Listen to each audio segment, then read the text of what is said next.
बिस्मिल्लाहिर्रहमानिर्रहीम। Dear student, अस्सलाम वालेकुम। उम्मीद है आप खैरियत से होंगे और आपके घर वाले भी खैरियत से होंगे। मैं professor Mirza Nasir Mahmood, HR leader superior college Wazirabad, आपको ऑनलाइन क्लासेस में खुशामदीद कहता हूँ। जैसा कि ICS 1 इकनॉमिक्स में आपने जो है 100 नंबर की इकनॉमिक्स पढ़ी है, इसी तरह ICS पार्ट 2 में भी 100 मार्क्स की जो है इकनॉमिक्स का एक सब्जेक्ट होगा और इसका जो है बोर्ड पैटर्न भी तकरीबन वही है जो ICS पार्ट 1 का है। जो ICS पार्ट 1 में आपने इकनॉमिक्स पढ़ी थी वो 100 मार्क्स की थी और उसमें बोर्ड के मुताबिक 33 मार्क्स वाला जो है वो पास कंसीडर किया जाता है।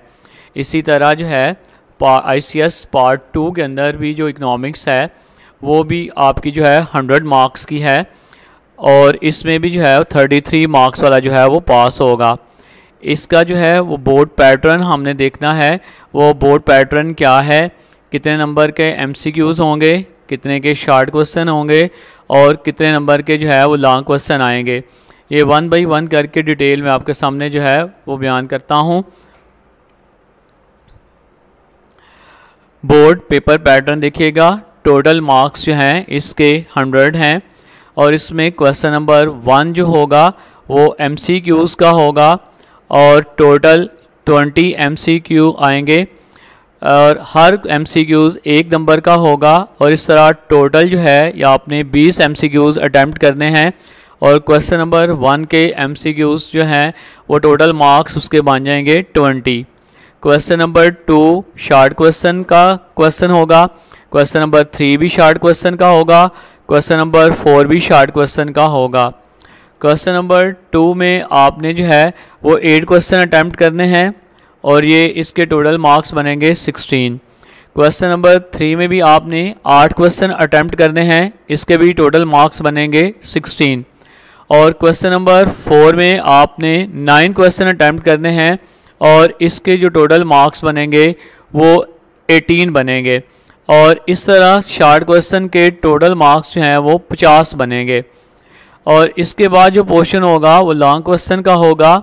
5 लॉन्ग क्वेश्चन आपको एनुअल एग्ज़ाम में आएंगे। 5 लॉन्ग क्वेश्चन में आपने जो है वो 3 लॉन्ग क्वेश्चन अटैम्प्ट करने हैं।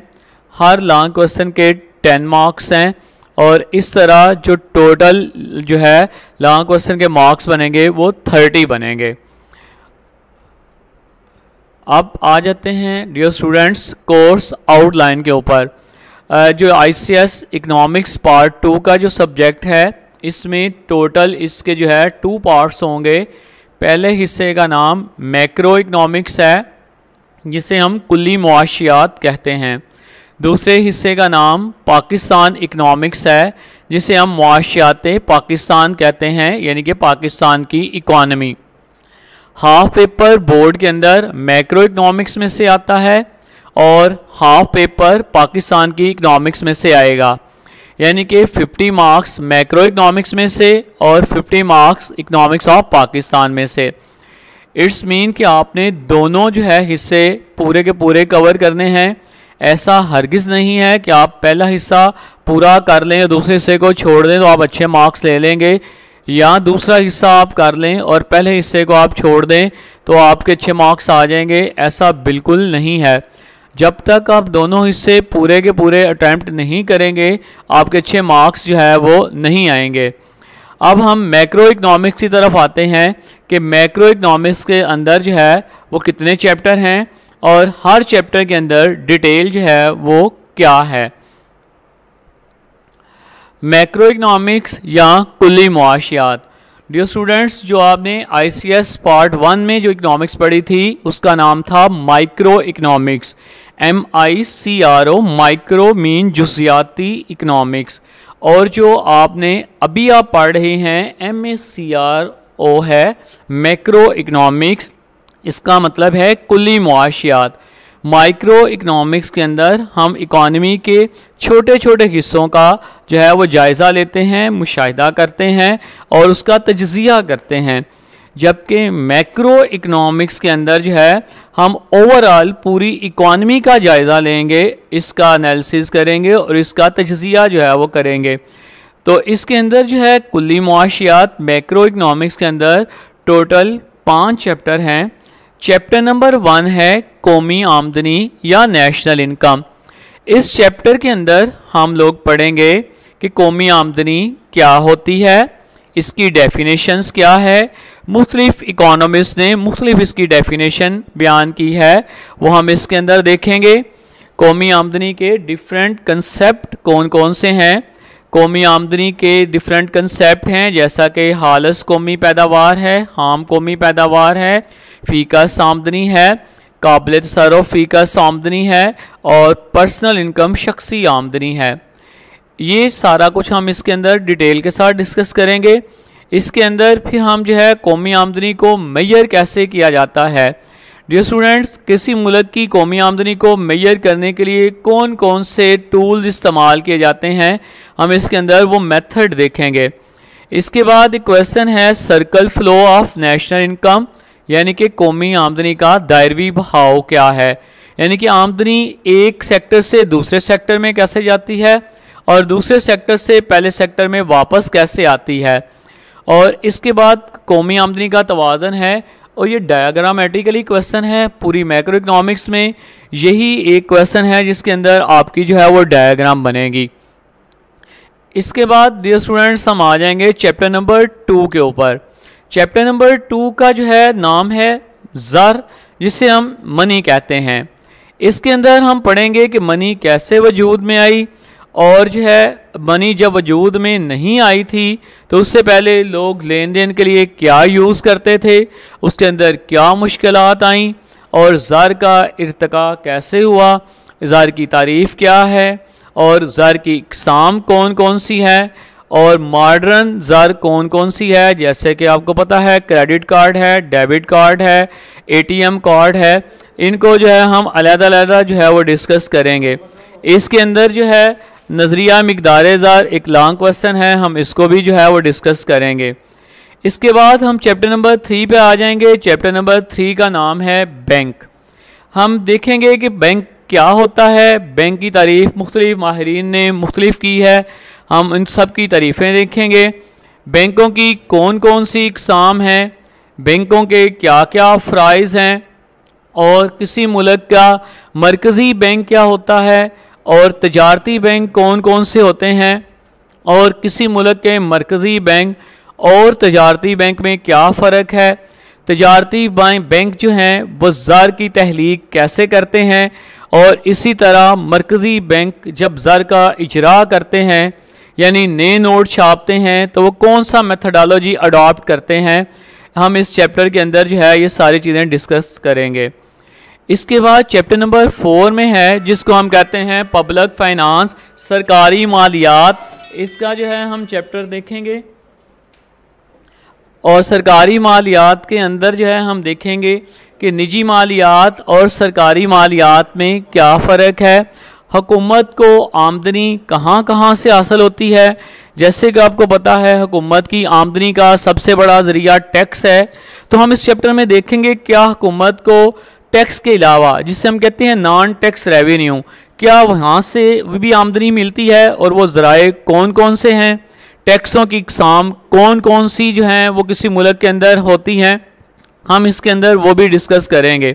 यानी कि हुकूमत की आमदनी के वो तमाम ज़राए और हुकूमत के अखराजात के वो तमाम ज़राए इसके अंदर जो है हम डिस्कशन करेंगे। इसके बाद चैप्टर नंबर 5 है बैनुल-अक़वामी तजारत का, जिसे हम इंटरनेशनल ट्रेड कहते हैं। इसके अंदर हम देखेंगे अगर एक मुल्क में एक शहर से दूसरे शहर के दरमियान तजारत हो तो हम उसे मुल्की तजारत कहते हैं। तो जब एक मुल्क से दूसरे मुल्क के दरमियान जो तजारत होती है जिसे हम बैनुल-अक़वामी तजारत कहते हैं, क्या सिर्फ इसके फ़ायदे ही हैं या इसके नुकसान भी हैं। अगर नुकसान है तो वो कौन कौन से हैं, फ़ायदे हैं तो वो कौन कौन से हैं। बैनुल-अक़वामी तजारत के नज़रियात क्या हैं, इसके अंदर हम देखेंगे। जैसे कि आपको पता है हर मुल्क एक्सपोर्ट भी करता है बरामदात और इंपोर्ट भी करता है दरामदात। तो अगर किसी मुल्क का जब बरामदात और दरामदात का जो हिसाब किताब रखा जाता है, जिसको हम तवाज़ुन अदायगी बैलेंस ऑफ पेमेंट कहते हैं, पाकिस्तान का बैलेंस ऑफ पेमेंट ख़राब है तो वो क्यों ख़राब है, तो हम इसको जो है वो कैसे बेहतर कर सकते हैं।